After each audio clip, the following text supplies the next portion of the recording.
Hello, time for another Man in Great book review. Today's book is The Wood at Midwinter by Susanna Clarke, which has illustrations by Victoria Sawdon and was published in 2024 by Bloomsbury. It's 64 pages. Susanna Clarke is a novelist from Great Britain who's best known for her 2004 1,000-page fantasy novel, Jonathan Strange and Mr Norell, which became a surprise bestseller. Many people were expecting in the years following the publication of that novel that Clarke would write a sequel to it.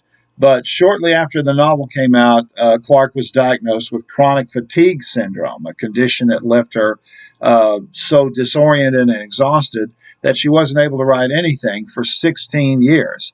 Eventually, the symptoms dissipated somewhat, and in 2020, she was able to write a second novel called Piranesi, which also became a bestseller. And this little book is the first thing she's written since then, 4 years later.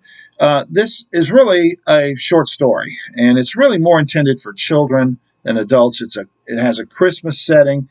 It was actually originally commissioned last year as a radio play for the BBC, and it's kind of a fairy tale story. It's about it's set in Victorian Britain, and there's this young woman. She's 19 years old, and she's very strange. It's not like the other people in the village, and she has the ability to communicate with animals. She has 3 pets, 2 dogs, and a pet pig, and she's kind of at a crossroads in her life. She doesn't really want to get married, although she's been asked to be married. She doesn't really want to be married, and she doesn't really want to become a nun.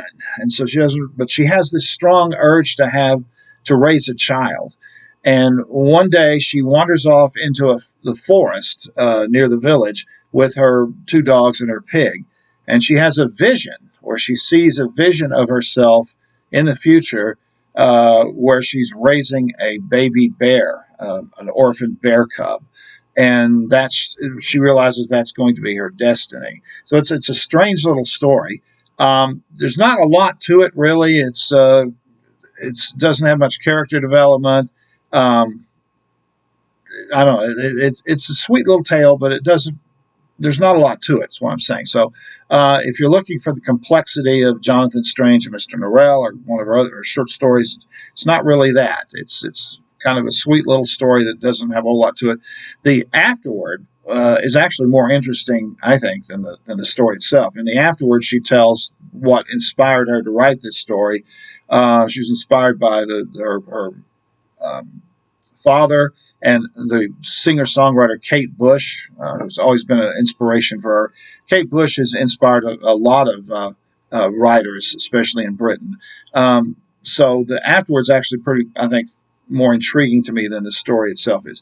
The illustrations are first-rate, though. Victoria Sawdon does some really nice illustrations that are kind of harken back to the Victorian era. Here's the girl with her pet dogs and pig, and there's illustrations throughout this. It's very heavily illustrated. So even though it's a 64-page book, probably, and the typeface is pretty big, it's probably like a 30-page story.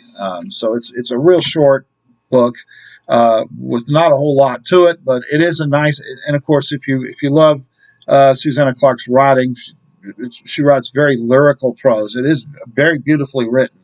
But if you're looking for something deeper, more complex, like her earlier novels, this isn't it. But it is a nice Christmas story, and it would make a wonderful gift for a kid who loves fantasy fiction. The book is The Wood at Midwinter. The author is Susanna Clarke. This has been another Man in Great book review. Thanks for watching.